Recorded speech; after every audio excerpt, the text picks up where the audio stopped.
to let you read the end of the book first and see what we got today. I probably have 200 pounds of food here easily. This was my biggest harvest for the year so far, and I am absolutely thrilled with what we have got from the garden. So if you are new here, my name is Bree. I grow in Southwest Missouri, Zone 6B, and I'm so glad to share my garden with you. Make sure to show me some love. Leave me some comments down below. Let me know what your favorite thing is that I've harvested today, and share some tips with me on how to prepare some of this, because I have a lot of food. Now, we're gonna go ahead and start harvesting. The first job I'm gonna do this morning is clear out this bed. This is the one that we just planted rutabaga in like not even a week ago. I have little baby sprouts everywhere, but I was gifted some rhubarb plants and I want to go ahead and just put them with my others. So I'm gonna pull up what's there, which is not a lot. I have some collard greens. I'm gonna go ahead and feed those to the chickens. I have some squash and zucchini I am gonna leave. And then I have a patch of onions that I'm gonna pull up. I'm not exactly sure how many of the rhubarb plants there are. They are in trash bags, but there looks to be quite a bit, and they are incredibly wilted. So I'm going to put them in this bed and just put a hose on them for like an hour, fully saturate the soil in their roots, and hopefully they will come back up. I may actually prune several of the leaves off too, so they just don't have as much plant to keep alive and hydrated while they're concentrating on growing those roots.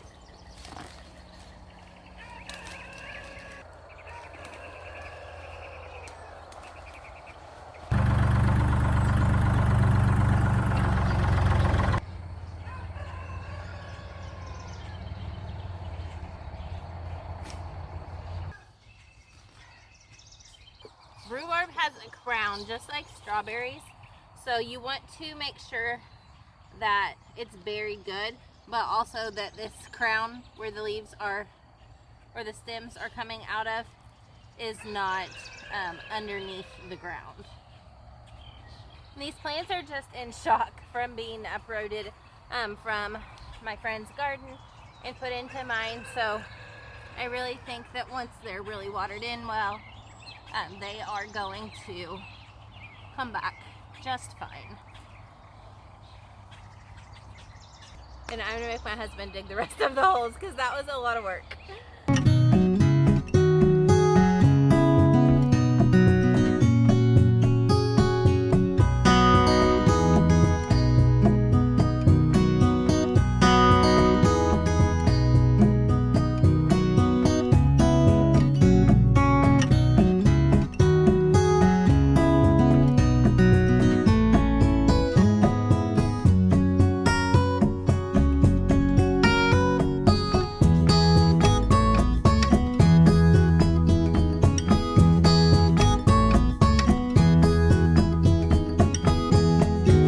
First tour of the morning is finished.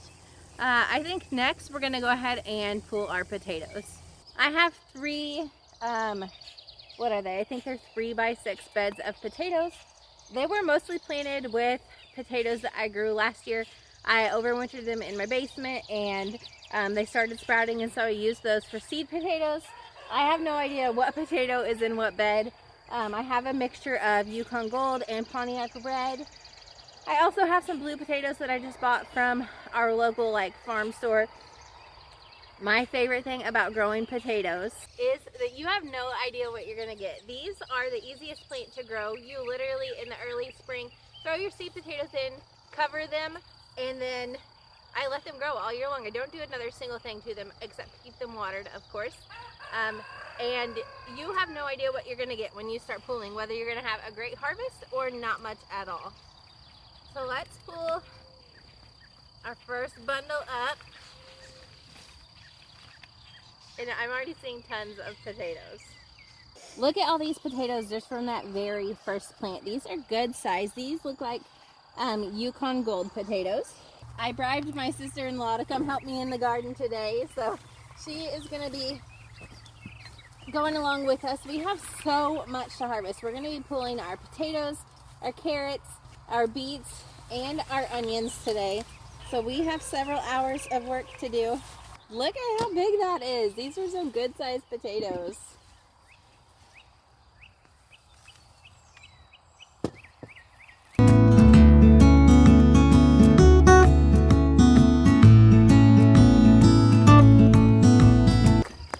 We have a friend living in the potato patch.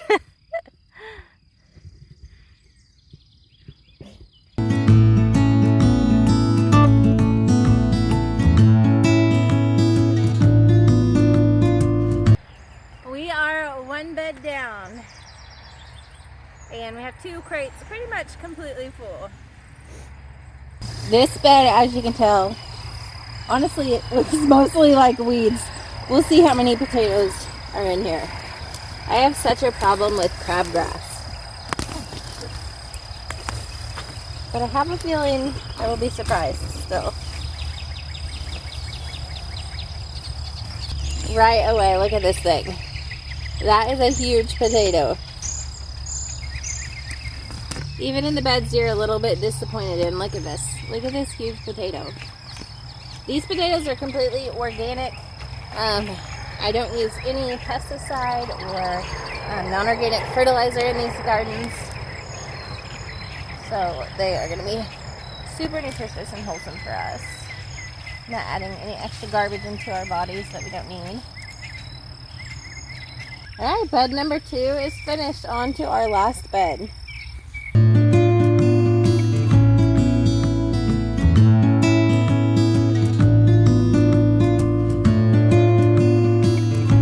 Alright, we are hot and sweaty, but the potatoes are completely dug.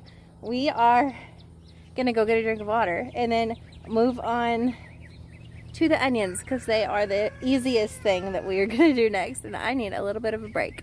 Up next is onions. I planted these onions back like I'm trying to remember if it was late February or very early March.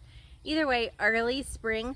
I plant onion plants from Dixondale Onions, and they do fabulous every year. This is my 3rd or 4th year planting them. I do onion plants, not onion sets, because onion plants don't bolt like onion sets do. Onions are a biennial, so the first year they concentrate on bulb growth, and the second year they concentrate on creating seeds.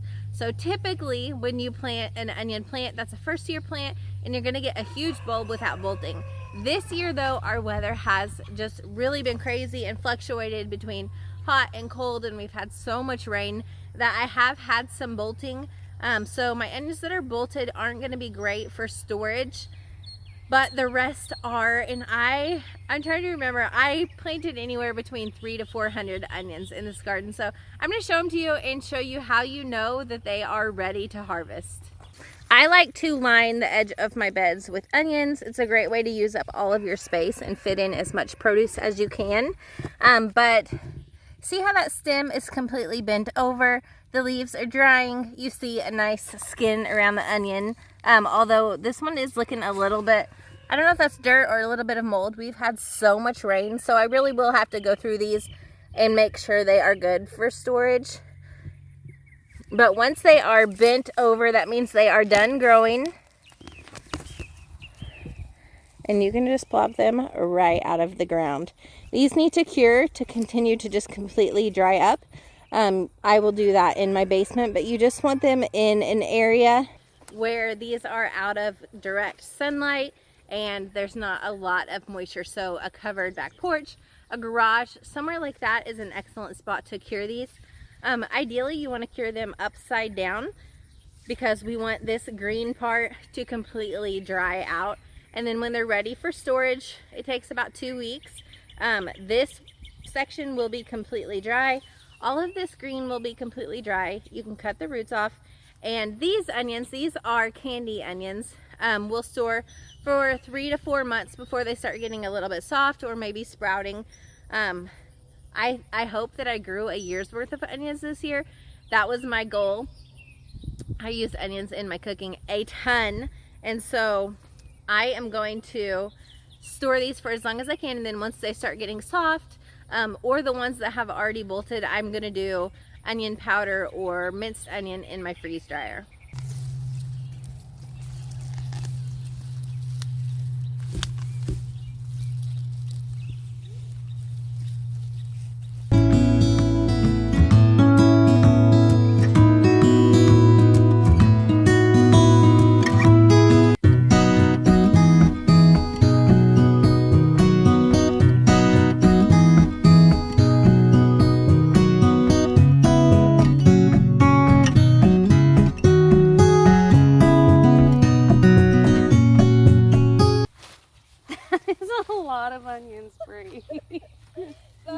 even half yet.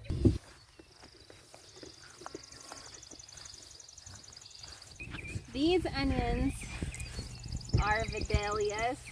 They were a new variety that I tried this year, and 90% of these bolted, but these are really super sweet, not storage onions at all, but delicious, and we will use these for fresh eating.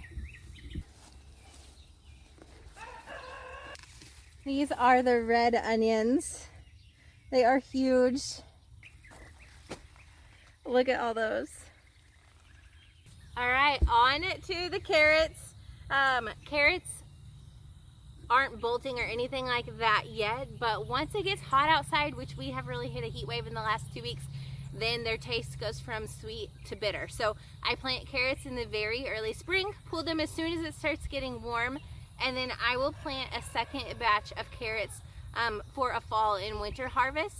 Probably the end of July is when those will go in. So let's see what we got right now. These are a mixture of varieties. And these aren't looking too hot. Oh, I broke it, that's why. Let's see. These are the Lila Lusang carrots from Baker Creek. I'm pretty sure that's what these are.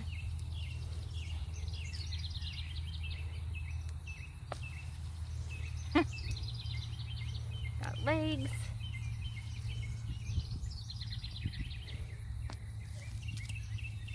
There's some orange ones.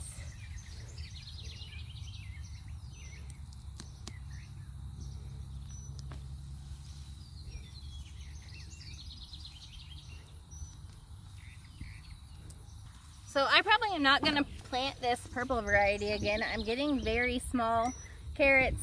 Some of them are almost just nubs, although this one looks like something has been eating on it. But the orange ones look beautiful.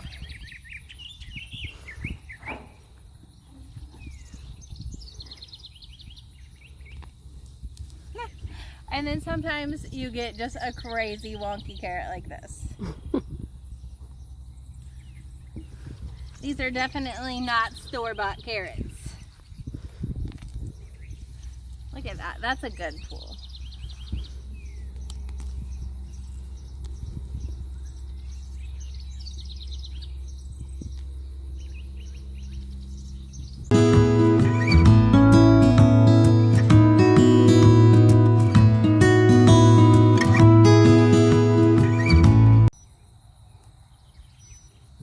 There we go, that's a good one.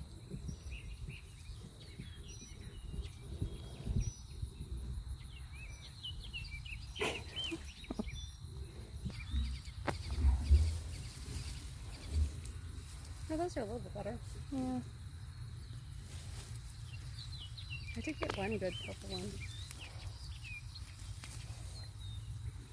That is quite a haul of carrots.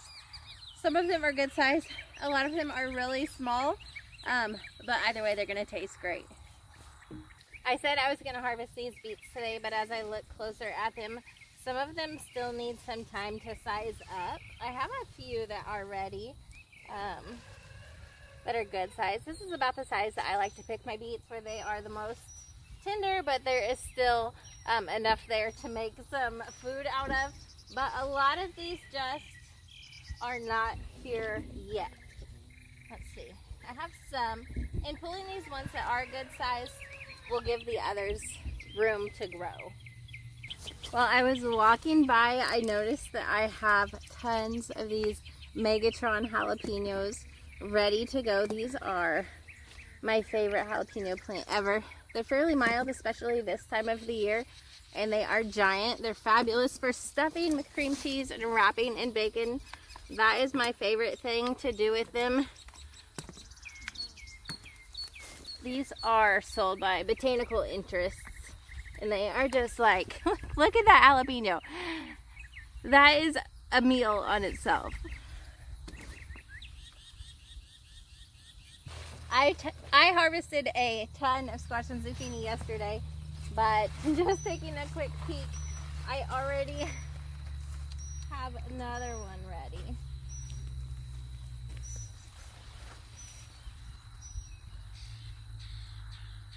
It is absolutely crazy how fast these things grow. I decided to go ahead and pick these beans while I'm out here too. I wasn't going to, but the more I looked at them, they really need harvested pretty much like every other day right now to keep that harvest going. And I'm gonna be at the lake all weekend, so I decided to just go ahead and get them done.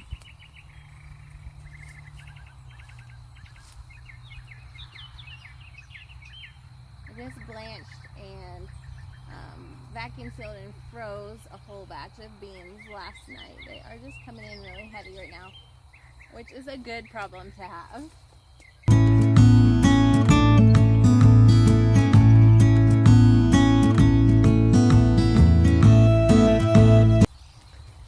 We only thought we were done with onions.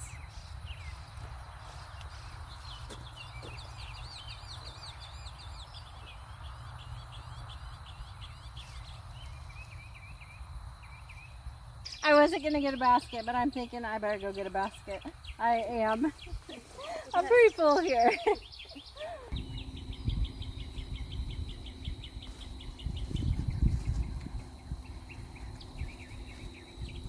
I cure my potatoes in my basement. They need to be just kind of single layered in a cool, dry area for just a couple weeks, and that skin on them will really toughen up, and they will be ready to store for several months. You don't want to clean them. You want to just leave that dirt on there and it will dry, and then when they're ready to be put up, you can dust a lot of that off.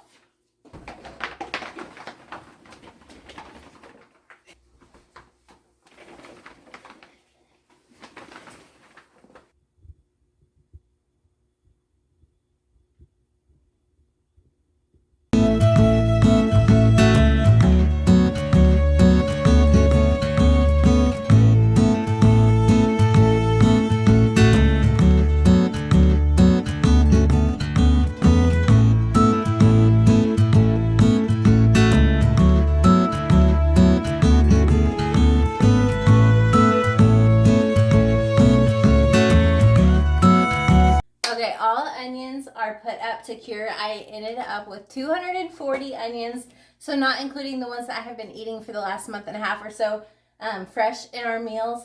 I'm going to say that is an excellent harvest.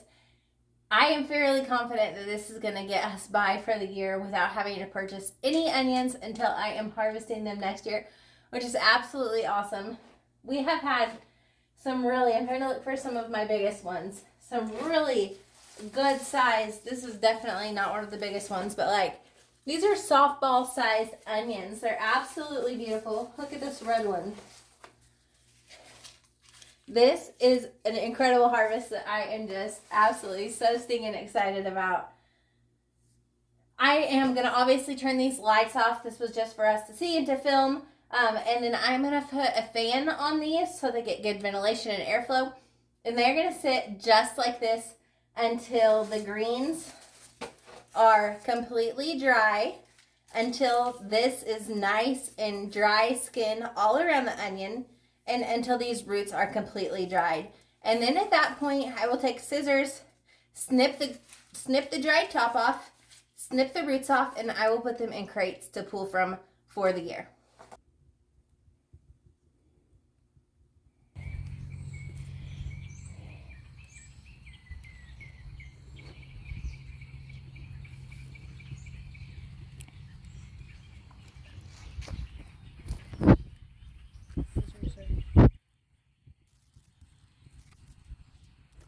Much easier than the way you were doing it. Yeah.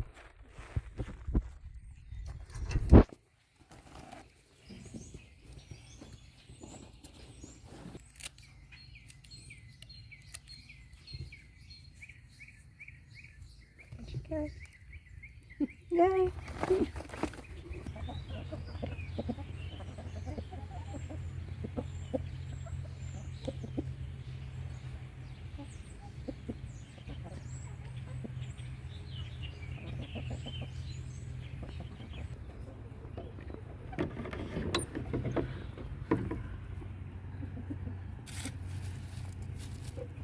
All right, I am finally done. We ended up at the lake for the day, and I brought these Megaton jalapeños to make some stuffed peppers for dinner. I just wanted to show you how big these things are really quick. These are huge jalapeños, and I'm just gonna do what I did for lunch the other day that I showed you. Fill them with cream cheese, wrap them in bacon, and bake them in the oven for about 30 minutes, and they're gonna be a great side dish. Thank you guys so much for hanging out with me in the garden today, and make sure and check back in next week because I will have another video to share with you. Until I see you then, may God bless.